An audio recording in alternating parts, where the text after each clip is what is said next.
అందరికీ నమస్కారం అండి. ఈరోజు నేను చేయబోతున్న వీడియో ఏంటంటే చంచలత్వము అలాగే చిత్తము.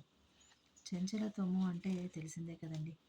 ఒక నిర్ణయం మీద నిలకడగా ఉండకపోవడము, ఏదైనా ఒక మాట చెప్తే ఆ మాట మీద నిలబడలేకపోవడము, ఇంకా మనిషి ఈ జన్మకు భగవంతుడిచ్చిన గొప్ప వరం బుద్ధి. ఆ బుద్ధి ఎప్పుడూ చంచలంగానే ఉంటుందండి.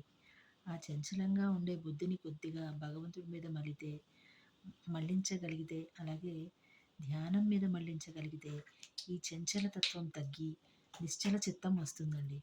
నిశ్చల చిత్తం రావాలంటే దైవ పూజ అవసరం. నిత్యము చేయవలసిన నిత్య దీపారాధనలు, కొంత ధ్యానము అవసరము, ధ్యాస అవసరము. అలాగే మనము ఆరోగ్యకరమైన భోజనాన్ని భుజించడం అవసరం. ఇవన్నీ ఉన్న రోజు నిశ్చల చిత్తం దానంతట అదే వస్తుందండి.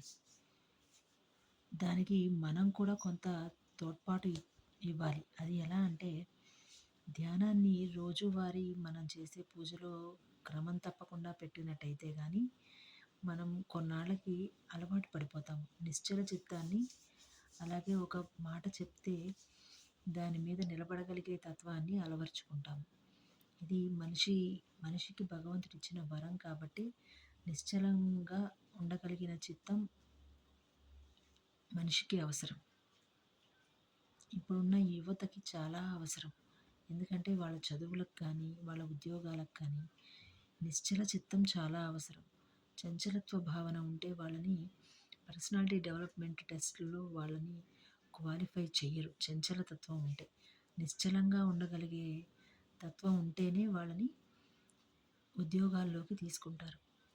ఈ రోజుకి ఇంతేనండి. నమస్కారం.